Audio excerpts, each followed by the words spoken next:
Hello Hasbro fans, this is Separatist Destroyers with another Star Wars action figure review. Again, a custom figure this time, and this time it is clone Corporal Comet from the Wolfpack Legion. Personally my favourite legion of clone troopers. So that's Comet. Just like the last time, the seller not only sent the figure but the jetpack as well, from the generic Phase 2 clone trooper released in January. And unlike last time with the Waxer figure that I reviewed yesterday, it actually really suits Comet because they're both effectively grey. The jetpack is a different kind of grey to the Comet figure, but you still get the idea. It does really suit the figure quite well. And probably when I do display Comet and Waxer customs, I'll display Comet with the jetpack and Waxer effect because it just doesn't suit Waxer. And again, like last time, he also included the display stand. And, well, there is of course the DC-15 blaster, standard clone gun. So onto the figure itself. I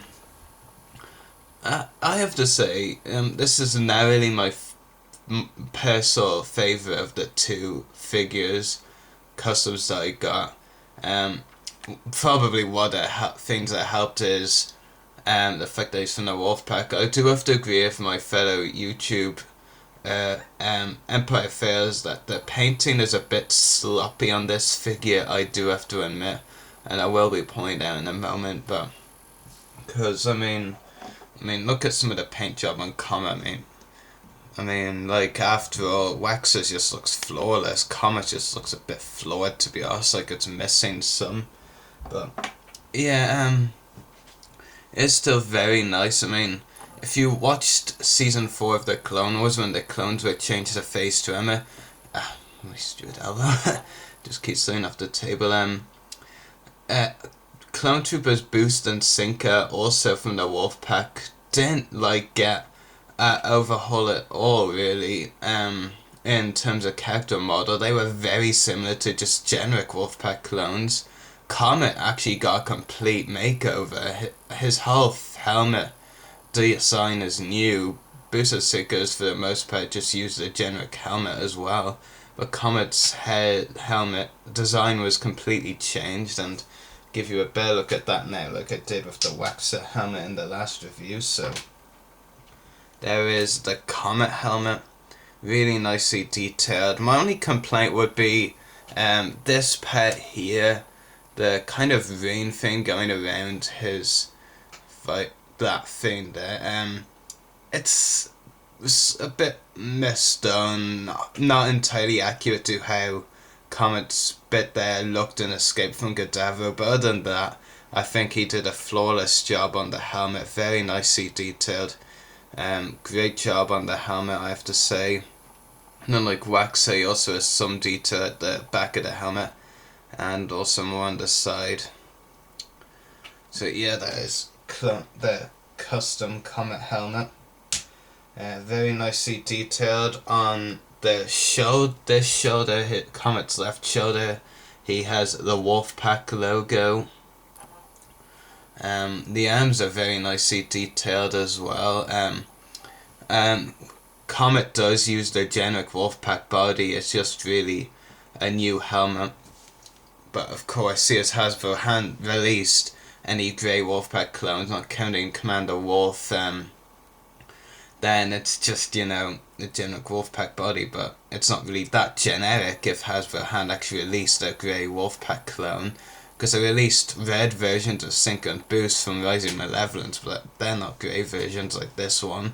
So, like I think I mentioned this in my last review of Waxer, it's always good to see customizers take the initiative to do these. You also get some more detailing on the back of the torso. Bit mispainted a bit, I have to say, but overall it is pretty nicely detailed. And plenty of leg detailing as well, actually. Comet just dropped his gun. So yeah, lots of leg detailing, and also on the back of the legs as well. Bit sloppily painted on the, front of the legs actually. It's a bit, there's a few white bits there, has to be said. But yeah, overall, I do really like this custom. I mean, if you think about it, I mean, how unlikely would Corporal Comet be to come to the line as face trimmer? We haven't really didn't really see him that much in season 4. I mean, he's in the background of a few shots in Escape from Gadavo. That's about it. And we never even saw his Phase 1 version released, or at least for now anyway. So really, what were the chances we were going to get Corporal Comet? So really, I'm very pleased to have been able to get this custom. So yeah, great job by the customizer as well. Just a few, it's not really some major flaws I have with it, just like a few paint issues I feel that are the flaws with this one. Very articulation is a ball jointed head, ball hinged shoulders and elbows, swivel wrists, swivel torso, swivel hips and ball hinge knees. Yeah, very nice custom. This isn't the first figure, of course, he's customed a few others. In fact, he actually did customs of Boost and Sinker before, as well as a few others. I think Boyle was one, and Trooper Kicks. He just sold a Clone Trooper Jesse in Phase 2 Armour yesterday. But yeah, it is a very nice custom, and if he makes any more, depending on who it is, I'd probably buy it. Especially if it was Clone Trooper head case of the 501st. Anyway, I hope you've enjoyed this review, and may the Force be with you, and happy hunting.